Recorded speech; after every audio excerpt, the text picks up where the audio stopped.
When the ballroom doors swung open, no one imagined that silence could hurt more than any scream. The company party was at its peak. Bright lights, clinking glasses, loud laughter, until the cleaning lady stepped onto the marble floor with slow, steady steps that felt almost defiant. She was the only one without a designer dress or a tailored suit, yet somehow she was the only person who made everyone else lower their eyes, as if they had something to hide. She stopped right at the entrance, holding a simple beige envelope, creased at the corners, with the company's old logo printed in faded ink. No one used that logo anymore. No one even mentioned that era. That small, out-of-place detail made the blood drain from more than one face. The security guard, a man trained to stay expressionless, covered his mouth for a second as if he had just seen a ghost he hoped never to see again. At the main table, the CEO's wife, Helena, gripped her glass so hard the crystal almost squeaked. A short while earlier, she had laughed loudly, promising a little joke to liven up the night, bringing in a black cleaning lady, simple and in uniform, to be the contrast, the punchline, the live prop in her show. But when the woman arrived with that old envelope and a gaze that didn't ask permission from anyone, the joke died before it even began. Eduardo, the CEO, rose to his feet slowly, like a man watching an old mistake walk back into his life in human form. He looked at the woman for a few seconds, and his expression wasn't surprise, it was fear. Not fear of dirt, or gossip, or a random scene. It was the fear of someone who knows that whatever sits inside that envelope could tear everything down. The company, the marriage, the image of the perfect man he had carefully sold for years. Because that woman hadn't come tonight to wipe floors. She had come to wipe off swallowed truths, cruel jokes, dirty deals, and paid silence. In that ballroom, lit almost too brightly, someone was finally going to have to stare their own filth in the face. If you want to see how one little joke turned into a silent trial in front of an entire room, and how a cleaning lady, tired of being treated like a punchline, became the only voice strong enough to shake an empire, subscribe to the channel and stay with me until the very end of this story. Hours before the cleaning lady crossed the ballroom, Helena paced between the tables, giving orders as if she owned the building, the event, and every soul inside. She checked flowers, menu cards, lighting, the placement of the logo on the wall. Every detail had to serve one purpose: to show the world that she and her husband were untouchable. At a table in the back, a small group of wives and partners were trading gossip and compliments about dresses. One of them had arrived in a gown almost identical to Helena's, and that had cut her deeper than she let on. It was in that tiny wound to her ego that the idea slipped out. "I'm going to bring a cleaning lady tonight," she said, sipping her drink. "Black, simple, in uniform, so some people here can learn what humility really looks like." She stretched the word humility with poison in her voice.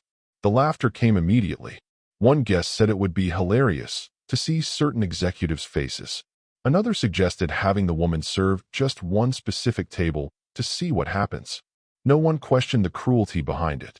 No one thought about the dignity of the person they were about to turn into a live toy for the bored wealthy. For them, she was just one more accessory for the show. Helena pulled out her phone and called someone at the outsourced cleaning company with a sweet, fake tone. She asked for a reliable worker to take an extra shift that night, promising a generous payment, as if money could wash away the intention. "It's just one night.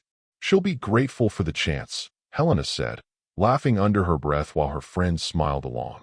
At the back of the room, one man watched without joining the laughter. Caio, the company's legal director. He hadn't heard every word, but he'd heard enough. He walked over, uneasy, and asked what exactly she was planning. Helena laid out the joke, as if it were clever and harmless. Caio's brow furrowed. "Helena, this could turn into a serious problem if someone records it," he warned. She smiled without warmth.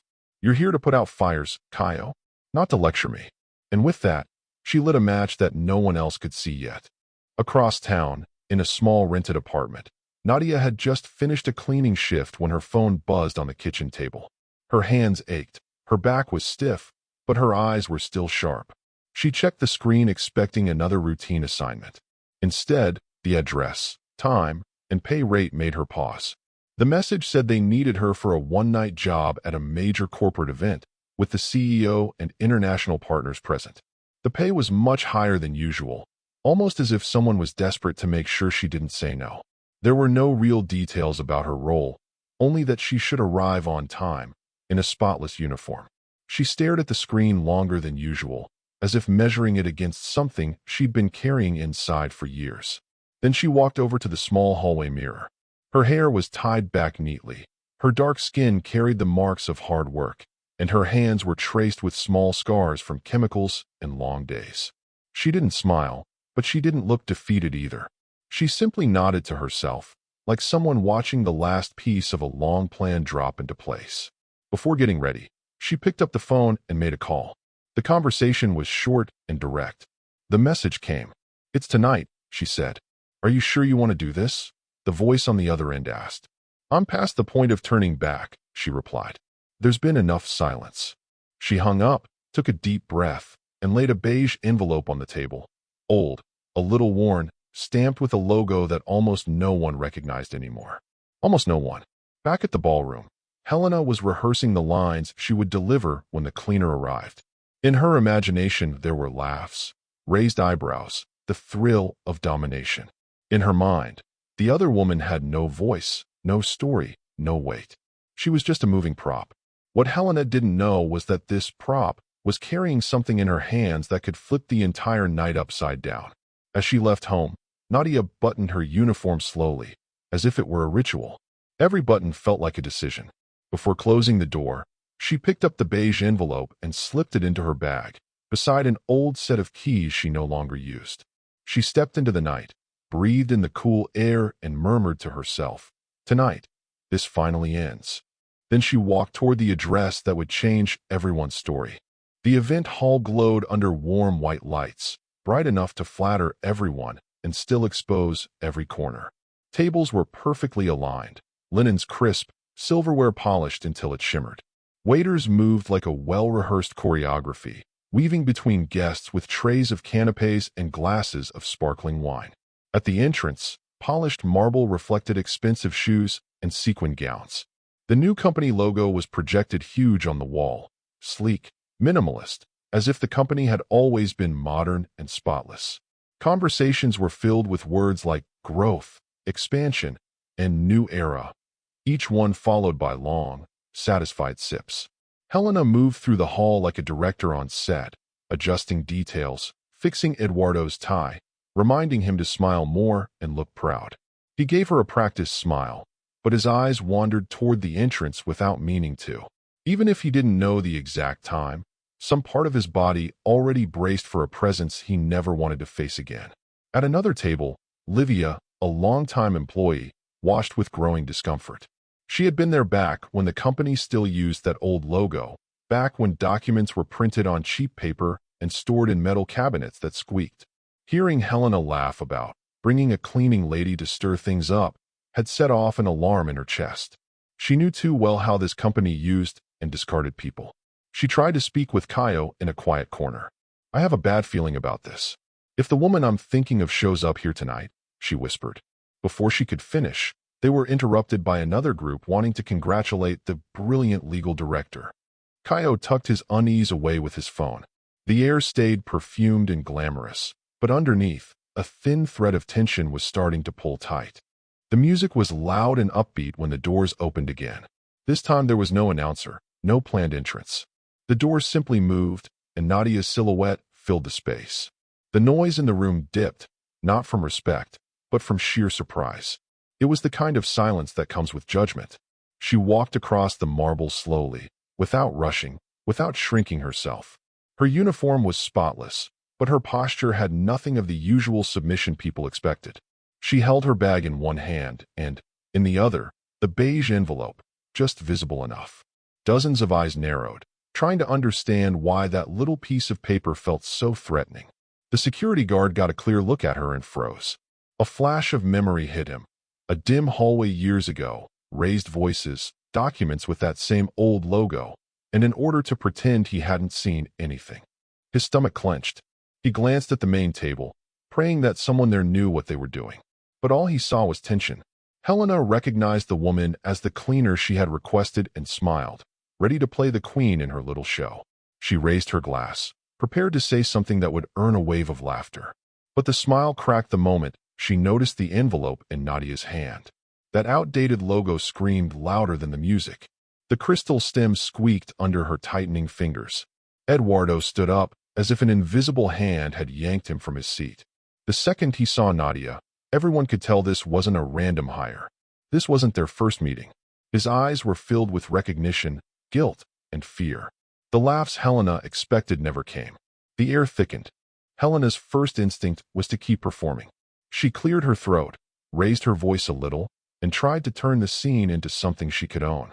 Right on time, she joked, forcing a smile. We do love punctual people around here. Nadia didn't even look at her. She kept her eyes on Eduardo and didn't answer the fake joke. She didn't apologize for being there. She didn't play the part Helena had written. She simply waited.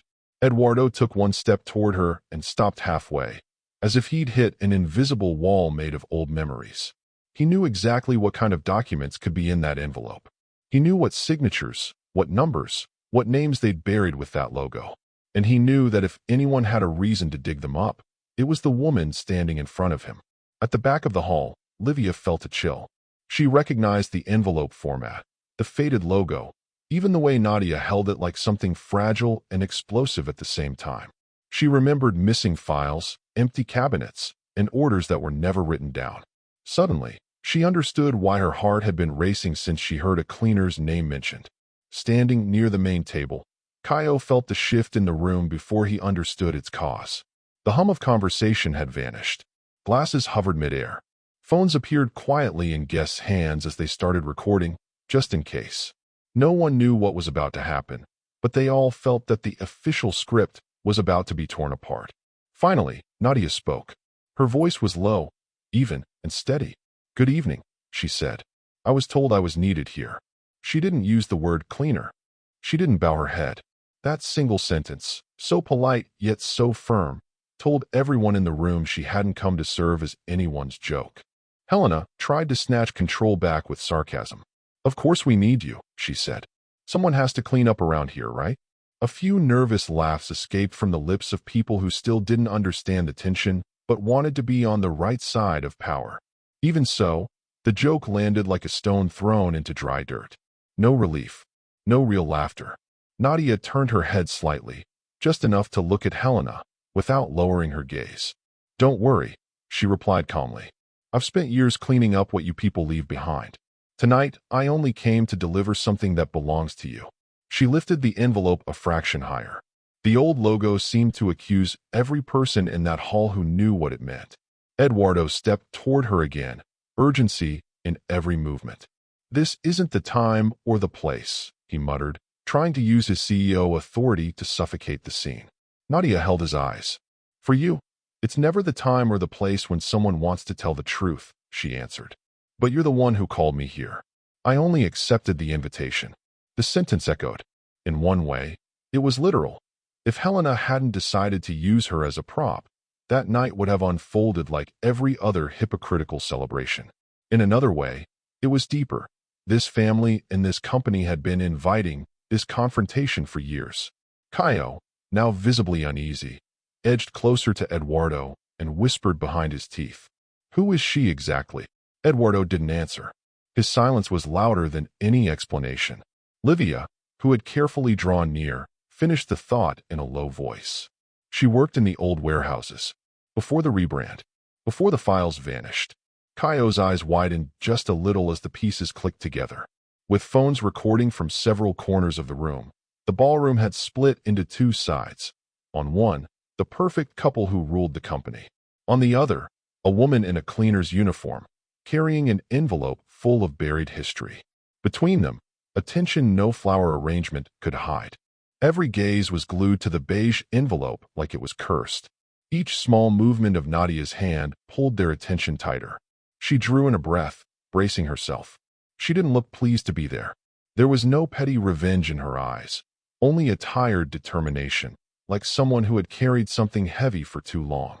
"For years," she began, "you've been talking about growth, success, merit."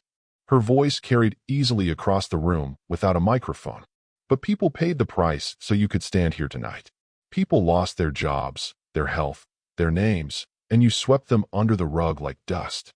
Eduardo tried to mount a corporate defense. There were restructurings, difficult decisions. You can't build a company without sacrifice, he said, slipping into the speech he used for investors. Sacrifice, she repeated. That's what you call the people you tossed aside to save your reputation. She turned toward Helena. That's what you call anyone who doesn't have the skin, the clothes, the money, or the last name you think is acceptable. With one sure motion, she broke the seal on the envelope. Several people actually held their breath. She pulled out copies of old documents, contracts, layoff lists, payment records, internal reports signed with the name of Eduardo's father. One table caught everyone's eye. A drastic cost reduction based on illegal dismissals, no severance, all marked as a strategic adjustment that had saved the company from bankruptcy years ago. From where she stood, Livia saw her own name printed on one of the pages, next to colleagues who had vanished from the company almost overnight. Caio took one of the pages, his eyes flying over the lines. He saw dates, stamps, signatures that were too detailed to be fabricated on the spot. If this is real, he muttered, not finishing the sentence. He knew it was real. The envelope had dragged the past into the spotlight, the part of the story the new logo and the glossy speeches had been designed to erase. You like to think these are just numbers, columns, signatures, Nadia continued, holding the papers high enough for everyone to see. But behind every name is a story. Some of those stories ended badly because of decisions taken in rooms just like this, full of elegant people who never looked at the ones cleaning their tables. Eduardo tried a different defense, ignorance. I didn't know all the details, he said quickly. My father handled many things. There was a board, consultants. You knew enough to enjoy the results, she cut in. You knew enough to accept the role of savior of the company while others left with nothing. A hush moved through the crowd. People shifted, feeling the weight of her words. Helena, feeling cornered, attacked. So what do you want, she snapped. Money? Attention? To play the victim in front of everyone. Some guests flinched. It was much easier to label Nadia as an opportunist than to accept that all this luxury stood on a foundation of injustice. I didn't come for charity, Nadia replied. I spent years cleaning offices, warehouses, bathrooms, and I watched you call people's lives just business. I watched you laugh about people who had no choice. I watched names erased, stories rewritten. And every time I wrung out a mob, I told myself one day this would come out. She raised the documents again. That day is today. And the funny part is, you're the ones who asked me to be here. In one corner, several investors were already on their phones, checking clauses, calculating reputational damage. A woman who had laughed at Helena's joke earlier now stared at the floor, ashamed of the role she'd played. The party meant to celebrate the company's future had become a mirror reflecting a past they could no longer ignore. So far, it sounded like a story about documents and corporate injustice. But Nadia had something deeper, something that couldn't be reduced to contracts. She reached into the envelope again and pulled out an old photograph, slightly bent. She held it at chest level. In the picture, a young woman smiled while holding a small boy in her arms, standing in front of a modest building that would one day become the company's first facility. Before this became the great company you all know, Nadia said, it was just a warehouse. And before this man, she nodded at Eduardo, was the admired CEO. He was just a child running through these corridors while his mother worked herself to the bone for almost nothing. A murmur rose around the room. Helena frowned, visibly irritated at being left out of a part of her husband's story. Eduardo went pale. He recognized his mother instantly. And he recognized someone else, a woman in the background of other memories who never appeared in any official archive, but had always been there. How do you have that? He asked, his voice cracking for the first time that night. Because I was there, Nadia answered. I didn't just mop the floors. I helped your mother keep this place standing when it was nothing but a cold, drafty box. I took care of you when your father was gone. Your mother knew they were slowly pushing her out. She knew what it would cost. And she asked me one thing, that if you ever forgot where you came from, someone would remind you. Helena turned on her husband, anger and fear mixing. Why did you never tell me any of this? She demanded, not out of compassion for the story, but because she hated discovering she wasn't at the center of everything. Eduardo had no answer. On one side stood the past he'd tried to bury. On the other, the woman he'd married to secure his perfect image. And between them, a cleaner holding an envelope and a photograph, turning their celebration into a reckoning. The night that had begun with toasts and applause now hung in an awkward pause no one knew how to break. Some guests slipped out, not wanting to be associated with what might soon hit the news. Others stayed glued to their phones, predicting fallout. Waiters stood frozen near the walls, unsure whether to keep serving or disappear. Eduardo stared at the photograph as if it contained every failure he'd refused to look at. "I tried to fix things later," he muttered. "I changed procedures, updated policies. Changing numbers doesn't erase what you did to people," Nadia replied quietly. "But I'm not here to destroy your life for sport, Eduardo. I'm here because the night your wife decided it would be funny to bring a cleaner to humiliate her, I understood something very clearly. There's no more room for this kind of power." Helena scrambled for words, clinging to empty phrases. She talked about misunderstandings, badly interpreted intentions, how there was no malice. But her voice rang hollow against the memory of her laughter and her plan earlier that evening. The video of her boasting about the joke was already circulating in the group chat of several employees. It was only a matter of time before it went beyond those walls. Holding a few of the documents, Caio looked at Nadia with a mix of respect and concern. "This is going to have serious consequences," he said frankly. "For them, for the company, for everyone here." "I know," she answered. "But the consequences were already there. You just couldn't see them under the carpet." She slid the copies back into the envelope, leaving a few pages in Caio's hand, enough for him to know exactly what had to be done. Before leaving, she turned to the main table one last time. "I didn't come to blow up your company," she said. "You started destroying yourselves the day you decided a life was worth less than a joke, less than a contract, less than a pretty image." Then she looked around at the room full of expensive clothes and uneasy faces. "Next time you walk past someone mopping your floor, ask yourself what part of their story you're stepping on without looking." She turned and walked toward the doors with the same calm with which she'd arrived. She didn't apologize. She didn't wait for thanks. She simply left, letting the silence do the rest. Eduardo didn't follow. Helena stood surrounded by luxury that suddenly looked too bright, too fake. The party was over long before anyone dared to turn the lights down. When the door closed behind Nadia, the ballroom didn't just go back to normal. The room now held a different kind of light. It wasn't the soft, flattering glow of the chandeliers. It was the harsh clarity of truth. Some guests whispered about investigations, resignations, and audits. Others went home with a sour taste, realizing they had been silent accomplices to a humiliation that never fully happened because the target refused to play along. Employees glanced at each other, recognizing names on those papers, remembering colleagues who had vanished without explanation. Helena's joke hadn't just failed. It had kicked open a door no one would be able to close again. The perfect image of the successful couple and the spotless CEO had cracked in front of everyone, not because of a rumor, but because someone finally refused to stay invisible. If you made it this far, you already know, sometimes, all it takes is one cruel decision, one little joke, made from a place of contempt, to trigger a night that can bring down an entire empire. If you want more stories like this one, full of emotional twists, uncomfortable truths, and characters who refuse to stay in the shadows, subscribe to the channel, leave your like, and tell me in the comments. What would you have done if you were in that ballroom when the cleaner walked in with that envelope in her hand?